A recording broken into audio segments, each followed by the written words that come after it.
MASH ran for 11 seasons, broke every record television had to offer, and somehow managed to make 30 million Americans cry on a Tuesday night in February. But the version of the show most people think they know is missing half the story. Behind the cast, the cameras, and the kimchi jokes were decisions so strange, moments so unplanned, and numbers so absurd that even people who watched every episode never got the full picture. What Alan Alda kept secret, what a teenage boy accidentally wrote into history, and why one actor walked off a hit show without any legal consequences at all. None of that made it into the reruns. Here are 20 facts about MASH that the show never bothered to explain.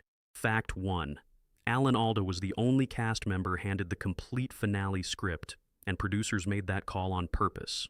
Every other actor on the show walked into production for goodbye, farewell, and amen without knowing what would happen to their character. The grief, the confusion, the raw emotional weight that viewers felt watching that episode, that came from a cast who genuinely did not know what was coming. Producers understood that scripted surprise would never land the way real surprise could, and Alda carried that burden alone for the entire production period. Fact 2. The song that opened every episode for 11 years was written by a 14-year-old, and that boy made more money from it than his own father did. Director Robert Altman handed the job to his son Mike, who sat down and wrote the lyrics to "Suicide is Painless" without much fuss. The network found the word suicide alarming enough that the full version with lyrics never aired during the television run. Only the instrumental played over the opening credits. That cautious edit didn't affect the royalties, though, and Mike Altman collected far more from the song than his father earned directing the original film.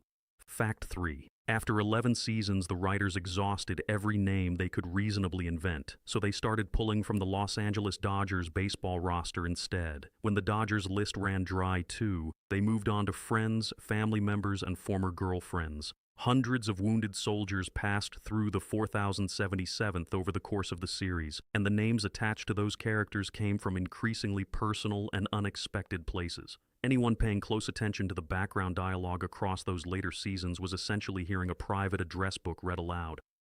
Fact 4. Larry Gelbart wrote the entire pilot script in 2 days and collected $25,000 for that weekend of work. CBS had put a tight deadline on the order, and Gelbart sat down and delivered a finished script fast enough to make most professional writers uncomfortable.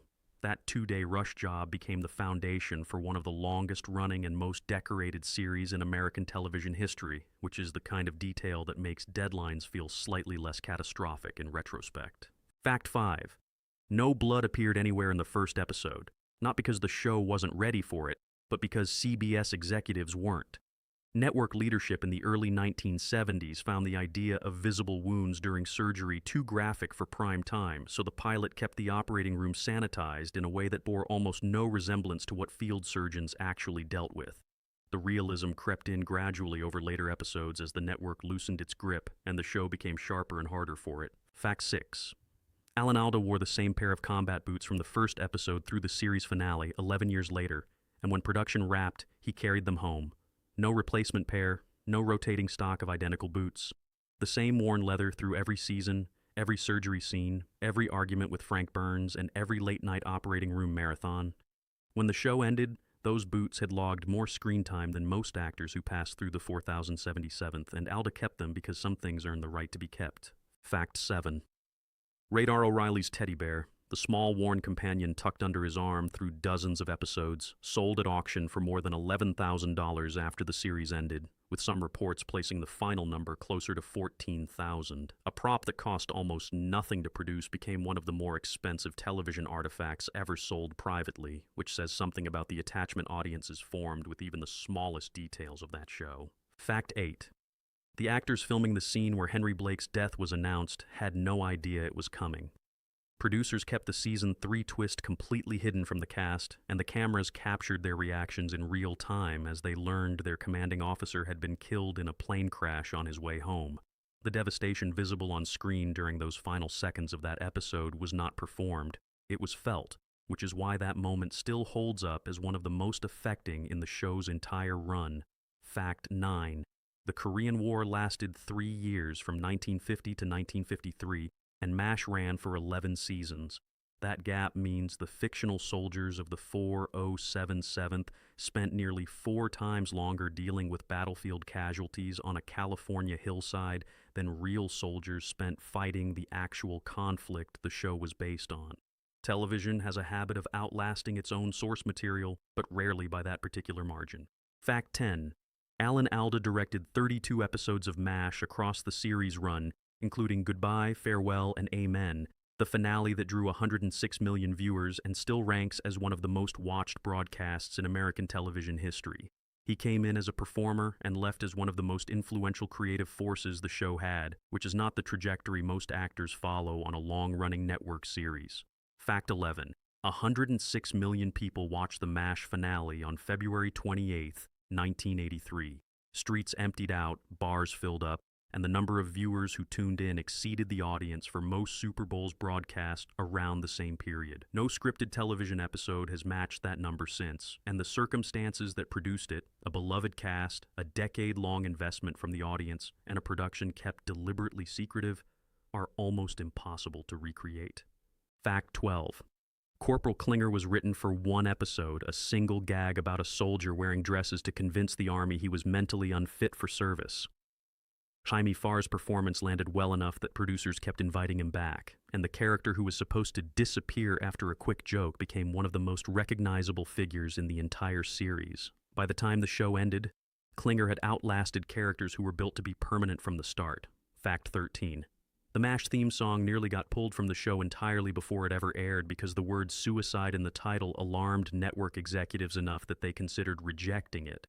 The compromise reached was the version audiences came to know. Instrumental only, lyrics stripped out for the television broadcast, the full song reserved for the original film. That negotiation shaped how an entire generation heard the opening of a show they watched every week for over a decade. Fact 14. Hawkeye Pierce appeared in all 256 episodes of MASH, the only character to do so, and Alan Alda played him through every one. Other cast members came and went as contracts expired, relationships soured, or storylines concluded, but Hawkeye stayed at the center of the show from the first surgical scene to the last helicopter shot. No other character in the series came close to that record. Fact 15. Every outdoor scene of a show set in Korea was filmed in Malibu Creek State Park outside Los Angeles, and the physical remnants of that production are still there today.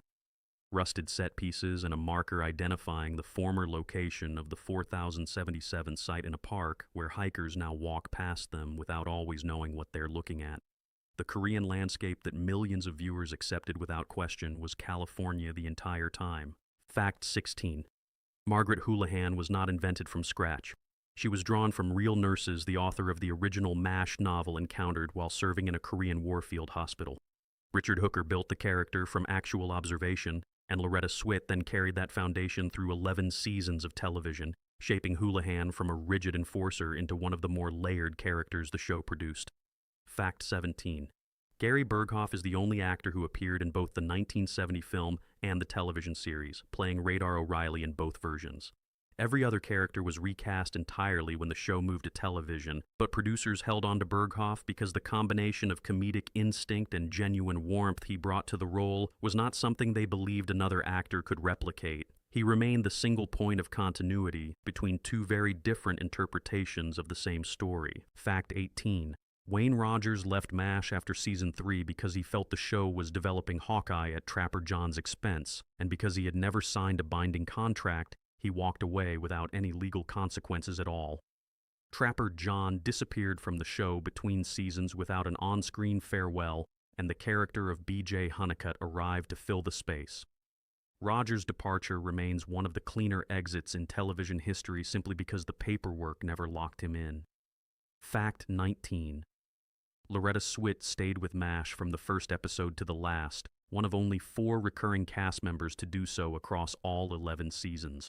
The show cycled through commanding officers, best friends, and supporting characters over that span, but Sweet remained as Houlihan evolved, and the character she finished the series with bore relatively little resemblance to the one she started with, which is a credit to how much room the writers gave that role to grow. Fact 20. MASH did not get canceled. The core cast voted to end it.